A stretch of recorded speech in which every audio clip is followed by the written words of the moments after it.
Hello guys, welcome back to Manifest Your Desires, and today, part 6 already, we're going to talk about this ease and this alignment.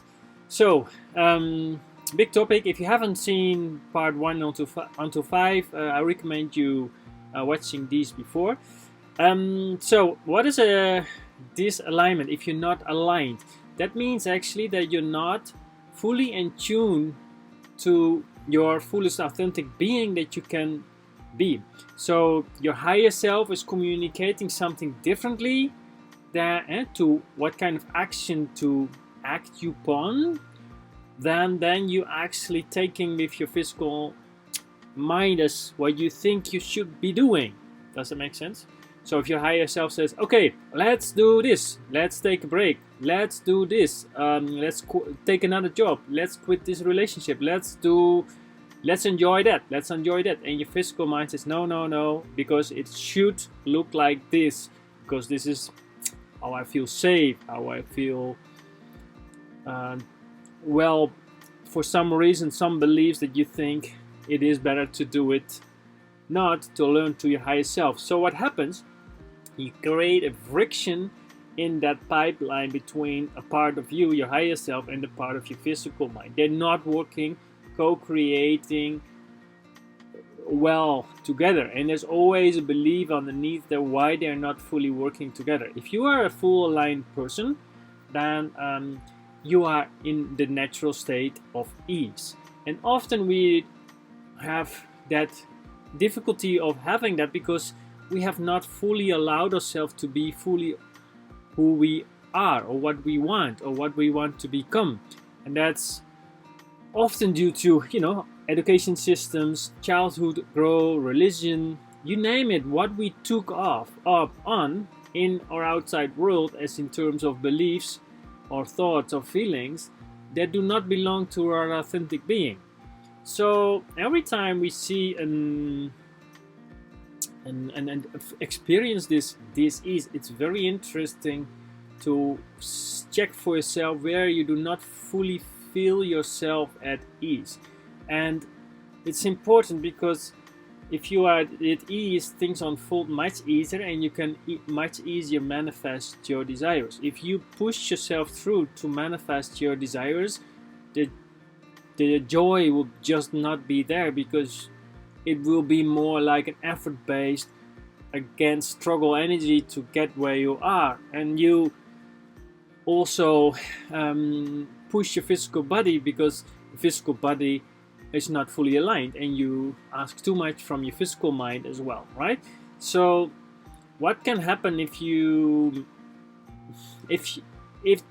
this discomfort happens long enough? What happens then? You create a dis-ease, because it is actually the discomfort that actually crystallizes in your physical body at some point if you neglect, so to speak, your higher self talking to you. I wanted to really make things clear. There's no guilt, but it's just your higher self trying to communicate stronger to you, say, hey, there is an easier way of living for you, closer to who you really want to be, and it seems that you're not fully doing it. And actually the whole path of manifesting, the whole path of my personal development started with trying to understand my own diseases. I had a lot of ear ringing, I had problems with my back, I have problems with my nose, I had problems with stress, I had problems with sight, I had so many issues at the point that I was really thinking, wow, that the doctors could not really find answers for me. And I was like, okay, I have to take another path. And I've read a lot of books about psychosomatics, and I've been able to cure my own diseases, and also one of the clients. And actually it speeded up faster the more I got into the principles of law of attraction and manifesting, because you start to understand deeper the beliefs that are underneath that created this ease.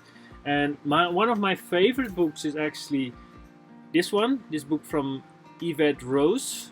And with this book, yeah, you I just do an attraction point with the people to say what are most dominant negative emotions, and if you take that book, you see directly the correlationship between the disbalance you practice with yourself and the correlationship with the disease. And if you shift these limitations that you hold in your system, you can create a body with ease, and you can actually thank the disease for having you let you know through that negativity that you can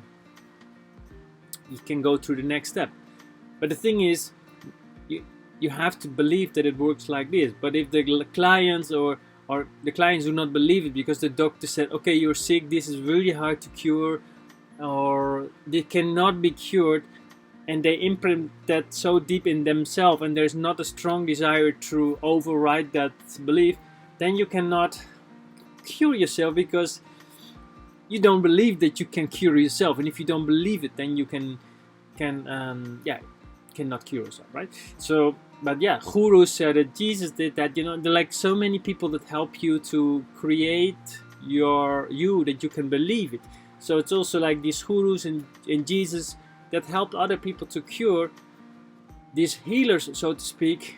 In a sense, they are not really healing another person. What they really do is they create a dominant framework of energy of themselves and let other people sense that energy, and because of sensing that energy and that belief they hold, they get cured. But it is that person, like Jesus or someone else, is the permission slip to help them to believe it up that they can cure themselves and create a new state. So that's an interesting thing I thought I would share with you. So this is just a few things about this alignment, the importance of being in aligned all the given moments, because this is the path of least resistance and creates the fastest, smoothest unfolding. It's always the path of least resistance. It's the highest excitement path. And of course, it's a thrill, it's with anxiety. But if you go through it and you follow that path, then your unfolding will be full with synchronicity, magic things, how things fall in places. And it will be a very pleasant journey to get where you really want. And yeah, wouldn't we that? To have a beautiful unfolding to get where we want. Alright guys, that was it. A short call for today. And if you like my movies, consider subscribing and liking me for updates. Have a wonderful day. Bye.